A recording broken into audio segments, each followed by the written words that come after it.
بسم اللہ الرحمن الرحیم۔ دوستو السلام علیکم۔ آج 28 مئی ہے اور یہ وہ تاریخی دن ہے جب پاکستان نے انڈیا کی طرف سے ایٹمی دھماکے کرنے کے رد عمل میں ایٹمی دھماکے کیے تھے بلوچستان میں چاگی کے مقام پر، اور پاکستان کے دفاع کو یقینی بنا دیا تھا۔ دوستو، جنگ کی تیاری رکھنا بہت ضروری ہے، کیونکہ اسلام میں کہا گیا ہے کہ اپنے گھوڑے تیار رکھو، کسی بھی وقت کوئی ضرورت پیش آ سکتی ہے۔ پاکستان جب سے مورد وجود میں آیا ہے، پوری بھارتی قیادت خاص طور پر ہندوؤں کا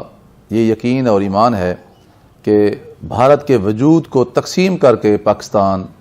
پیدا ہوا ہے۔ یہی وجہ ہے کہ بھارتیوں نے، اس کی قیادت نے، خاص طور پر برہمن جو ہیں وہاں کے، انہوں نے کبھی بھی پاکستان کے وجود کو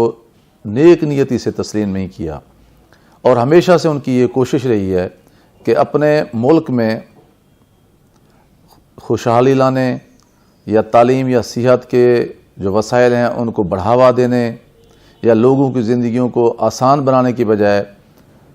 بھارتی قیادت کی ہمیشہ یہ خواہش، کوشش اور جد و جہد رہی ہے کہ کسی نہ کسی طریقے سے پاکستان کے لیے مشکلات پیدا کی جائیں، پاکستانیوں کو جتنی تکالیف دے سکتے ہیں وہ بھارتیوں کی اولین خواہش رہی ہے۔ ہماری پوری تاریخ گواہ ہے کہ اس حوالے سے پاکستان اور بھارت کے درمیان متعدد جنگیں بھی ہوئی ہیں۔ خاص طور پر 1970 میں جب پاکستان میں قومی انتخابات کے بعد نتائج کو تسلیم نہ کرنے کے حوالے سے ایک ایشو، ایک تنازع، مناقشہ پیدا ہوا، تو اس وقت مشرقی پاکستان اور مغربی پاکستان ون یونٹ کے حوالے سے دو صوبے تھے، اور جو نتائج ہے اس کے مطابق مشرقی پاکستان کی جو پارٹی تھی اس کو زیادہ اکثریت ملی مغربی پاکستان کی پارٹی کے مقابلے میں۔ تو بدقسمتی سے ہماری اس وقت کی جو قیادت تھی وہ بڑی سطحی قیادت تھی، اس کے اندر عقل و شعور، دانائی، حکمت نہیں تھی کہ وہ مستقبل میں جھانک سکتی۔ نتیجہ یہ ہوا کہ پاکستانی جو مشرقی پاکستان کے جو لوگ تھے ان کے دل ہم سے بہت دور ہو گئے، دماغ ان کے بہت دور ہو گئے،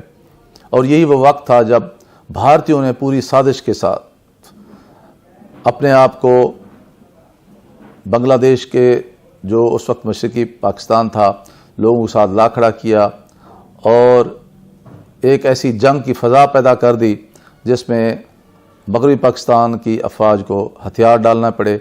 اور بالآخر بنگلہ دیش دنیا کے نقشے پر ایک نئے ملک کی صورت میں سامنے آیا۔ دوستو، اس تاریخی واقعے کے بعد جس کے نتیجے میں، جس کے باعث پوری پاکستانی قوم غم میں ڈوب گئی، اسے بہت ذہنی تکلیف ہوئی، اس کا مورال بہت ڈاؤن ہوا، اس کے بہت سارے فوجی جنگی قیدی بن گئے، اس کی معیشت کو بہت نقصان پہنچا، اور خاص طور پر جو پاکستان کے پاس ایک اعزاز تھا پوری اسلامی دنیا میں آبادی کے لحاظ سے ایک سب سے بڑا ملک ہونے کے حوالے سے، وہ اعزاز بھی پاکستان کے ہاتھ سے جاتا رہا۔ اس کے بعد پاکستانی قوم نے یہ فیصلہ کیا کہ اپنے ازلی دشمن بھارت سے اپنے آپ کو محفوظ رکھنے کے لیے بہت ضروری ہے کہ ایٹمی توانائی حاصل کی جائے، ایٹم بم بنایا جائے، تاکہ یہ ایک ایسا ڈیٹرنس بن سکے جس کے خوف کے باعث بھارت کو پاکستان پر چڑھ دوڑنے کا حوصلہ ہی نہ ہو۔ تو پوری تاریخ گواہ ہے اس سلسلے میں اس وقت کے وزیر اعظم جناب ذوالفقار علی بھٹو صاحب کا جو ایک مستحسن کردار ہے، جو ایک جنون ہے، اس سے پوری پاکستانی قوم آگاہ ہے۔ ان کی نگاہ انتخاب ڈاکٹر عبدالقدیر پر پڑی،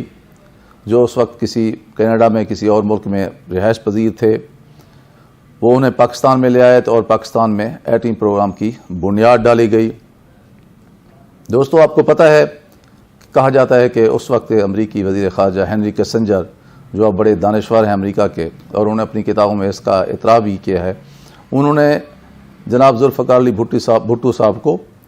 اپنے اس عمل کی وجہ سے نشان عبرت دینے کی بھی دھمکی دی تھی، اور بالآخر تاریخ گواہ ہے کہ ذوالفقار علی بھٹو کو تختہ دار پر چڑھایا گیا، لیکن جس شان سے وہ تختہ دار پر گئے وہ بھی تاریخ کا ایک انمول حصہ ہے۔ دوستو، بھٹو صاحب کے بعد پاکستانی قوم نے اپنا پیٹ کاٹ کر اپنے اس ایٹمی پروگرام کو جاری رکھا، جس کے لیے میں سمجھتا ہوں جو فنی مہارت، جو استقامت، جو جذبہ جنون اور جو ولولہ تھا، اس میں سب سے زیادہ کردار ڈاکٹر عبدالقدیر خان صاحب کا بنتا ہے، جن کی مسز ایک غیر ملکی ہیں، لیکن انہوں نے بھی اپنے خاوند کا بھرپور ساتھ دیا۔ اور اس میں اگر اسحاق خان کا ذکر نہ کیا جائے تو یہ بھی میں سمجھتا ہوں ایک سطحی سوچ ہوگی۔ انہوں نے ایٹمی پروگرام کو جاری رکھنے اور اس کی تکمیل کے لیے ہر طرح کے وسائل مہیا کیے، اور جو اس وقت صدر تھے ضیاء الحق صاحب، انہوں نے بھی ایٹمی پروگرام کے حوالے سے ان کی باقی پالیسیوں سے یقیناً اختلاف کیا جا سکتا ہے، خاص طور پہ افغانستان کے حوالے سے، خاص طور پہ ہمارے ملک میں جو کلاشنکوف کلچر آیا افغانستان میں، روسی مداخلت کے رد عمل میں ہم نے جس طرح عالمی جہاد پیدا کیا، اور جو حالات ہمارے سامنے ہیں کہ گرم پانیوں سے دور رکھنے کے لیے ہم نے روس کے سامنے جو ایک صف آرائی کی، یا یوں سمجھیں کہ بنگلہ دیش کا بدلہ چکانے کے لیے ہم نے روس کے ساتھ جو تصادم کا رویہ اختیار کیا، اس کے نتیجے میں پورا پاکستانی معاشرہ جنگ و جدل کا گہوارہ بنا، کلاشنکوف کلچر آئی، اسلحہ، اور لوگوں کی زندگی میں بہت مشکلات آئیں۔ لیکن جہاں تک ایٹمی پروگرام کی تکمیل کا تعلق ہے، اس میں ضیاء الحق صاحب کا کردار بہت نمایاں اور جاندار ہے، جس کی تعریف نہ کرنا زیادتی ہوگی۔ اس کے بعد جب 1998 میں بھارت نے ایٹمی دھماکے کیے تو اس کے بعد اس وقت وزیر اعظم جناب میاں محمد نواز شریف صاحب تھے، اور جب پوری قوم، آپ کو پتہ ہے کہ پاکستانی قوم بہت جذباتی قوم ہے، کیونکہ مخلص لوگ ہمیشہ جذباتی ہوتے ہیں، وہ جلد باز بھی ہوتے ہیں اور جذباتی بھی ہوتے ہیں، تو پاکستانی قوم اپنے کردار کے حوالے سے، اپنے پاکستانی کے حوالے سے بہت جذباتی ہے۔ پوری پاکستانی قوم جذباتی تھی کہ بھارت کو جواب دیا جائے، اس کے ایٹمی دھماکوں کے رد عمل میں ہم بھی ایٹمی دھماکے کریں۔ پوری پاکستانی فوج پر بھی دباؤ تھا، اور پوری جو ہماری سیاسی قیادت تھی اس پر بھی دباؤ تھا، لیکن بہرحال یہ کریڈٹ میاں نواز شریف صاحب کو بھی جاتا ہے کہ انہوں نے آگے بڑھ کر پاکستانی قوم کے جو جذبات تھے، جو ان کی خواہشات تھیں، جو ان کے احساسات تھے، ان کو عملی شکل دیتے ہوئے 28 مئی کو یہ فیصلہ کیا، اور پاکستان نے بھی 5 کے مقابلے میں 6 ایٹمی دھماکے کر کے پاکستان کے دفاع کو یقینی اور امر بنا دیا، اور بفضل تعالیٰ وہ دن اور آج کا دن کبھی بھی بھارتی بزدل برہمن نیتا کو یہ جرت نہیں ہوئی کہ وہ پاکستان کی طرف میلی آنکھ سے دیکھ سکے۔ بہت مرتبہ بھارتیوں نے ہماری سرحدوں پر افواج اکٹھی کی، دہشت گردی کی، اور وہ خود تسلیم کرتے ہیں۔ اجیت دوول جو ان کا نیشنل سیکیورٹی ایڈوائزر ہے، وہ تسلیم کرتا ہے کہ پاکستان کے ایٹمی اثاثوں کی بدولت اب پاکستان پر کھول کر جنگ مسلط کرنا ممکن نہیں رہا، اس لیے ہم پراکسیز کے ذریعے پاکستان کو کمزور کر رہے ہیں، اور اپنی پراکسیز کے حوالے سے وہ بلوچستان کا نام لیتے ہیں، اور تحریک طالبان پاکستان TTP کا نام لیتے ہیں، MQM کا نام لیتے ہیں، اور اب بھی یہ بلوچستان میں اور کراچی میں، اور خاص طور پہ افغانستان کے ذریعے ہمارا جو پہلے سب کا فاٹا کا علاقہ تھا، اب سیٹل ایریا ہے KPK میں، وہاں کسی نہ کسی شکل میں اب بھی بھارت جو ہے اپنی یہ سرگرمیاں جاری رکھے ہوئے ہے۔ لیکن ہمارے ایٹمی پروگرام کی وجہ سے بھارت کو اب یہ جرت نہیں ہو سکتی کہ وہ پاکستان پر حملہ کر سکے۔ تو میں سمجھتا ہوں کہ ہمارا جہاں تک دفاعی جو ہمارا محاذ ہے، اور پاکستان کی سالمیت، یکجہتی اور بقا کا جہاں تک سوال ہے، اور ہماری یہ جو قومی خودداری اور غیرت کا سوال ہے، اس حوالے سے پاکستان کا جو ایٹمی پروگرام ہے وہ ہمارے لیے ایک اثاثہ ہے، ہمارے لیے ایک امید ہے، ہمارے لیے ایک یقین ہے کہ ہمارے وجود کو اب کوئی بھی طاقت وہ خطرات میں نہیں ڈال سکتی۔ اس لیے میں سمجھتا ہوں کہ آج کے دن کو، جب 28 مئی کا دن ہے، تو پوری پاکستانی قوم کو، ایک ایک پاکستانی کو، بچے کو، بوڑھے کو، جوان کو اللہ تبارک و تعالیٰ کا شکر ادا کرنا چاہیے کہ وہ پاکستان جب یہ پاکستان بنا تھا تو اس وقت سوئی یا نیڈل بھی نہیں بنا سکتا تھا۔ آج الحمدللہ نہ صرف ایٹم بم بنا سکتا ہے، ہائیڈروجن بم بنا سکتا ہے، بلکہ اپنے میزائل پروگرام اور باقی جو دفاعی مصنوعات ہیں ان کے حوالے سے آج ہر لحاظ سے مالا مال ہے، اور اس پر ہم تفاخر کا اظہار کر سکتے ہیں۔ بجا طور پر پوری اسلامی دنیا ایٹمی اثاثوں کے حوالے سے پاکستان کو ایک قائدانہ کردار دیتی بھی ہے اور اس کو تسلیم بھی کرتی ہے اور اس میں فخر بھی کرتی ہے۔ ہاں، یہ علیحدہ بات ہے کہ ہم وہ قائدانہ کردار ادا آج تک نہیں کر سکے اپنی معاشی مجبوریوں اور ماضی کی اپنی خارجہ پالیسی میں عدم توازن کی بنیاد پر۔ کبھی ہم کسی عالمی قوت کا دم چلا بن جاتے ہیں، کبھی کسی عالمی اور طاقت کا دم چلا بن جاتے ہیں۔ کاش کہ ہم توازن رکھتے اور جمہوریت کے ساتھ اپنا جو ہماری جو کمٹمنٹ ہے اسے مزید مستحکم کرتے، جمہوری اداروں کو مزید مضبوط کرتے، جمہوری روایات اقدار کو آگے بڑھاتے، ان میں پیش رفت کرتے اور ایک دوسرے کو برداشت اور تحمل کا مظاہرہ کرتے، حزب اقتدار اور حزب اختلاف مل جل کر چلتے اور یہاں جمہوریت مزید پروان چڑھتی، تو آج پاکستان مزید زیادہ خوشحال ہوتا اور ہر پاکستانی اس بات پر فخر کا اظہار کرتا کہ وہ ایک ایسے ملک کا باسی ہے، ایسے ملک کا باشندہ ہے، ایسے ملک کا شہری ہے جو غربت کے باوجود، اور بدقسمتی سے یہ غربت قدرت نے دی، یہ ہم بندوں کی پیدا کی ہوئی، ہماری پاکستانی قیادت کی پیدا کی ہوئی ہے کہ ہمیں قیادت نے وہ راہ نہیں دکھائی کہ ہم اس راہ پر چل کر پاکستان کو خوشحال بناتے، توانا بناتے، ترقی یافتہ بناتے، ترقی پسند بناتے، جس پر لوگ فخر کا اظہار کر سکتے۔ لیکن اس کے باوجود بھی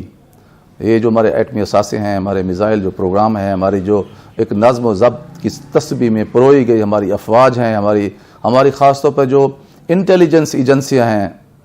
MI اور خاص طور پر ISI، میں سمجھتا ہوں ہماری دفاع کی ضامن ہے، ہماری مسلح افواج کی وہ کان ہے، زبان ہے، آنکھ ہے جیسے ہماری افواج دیکھتی ہیں، اور دشمن کی جو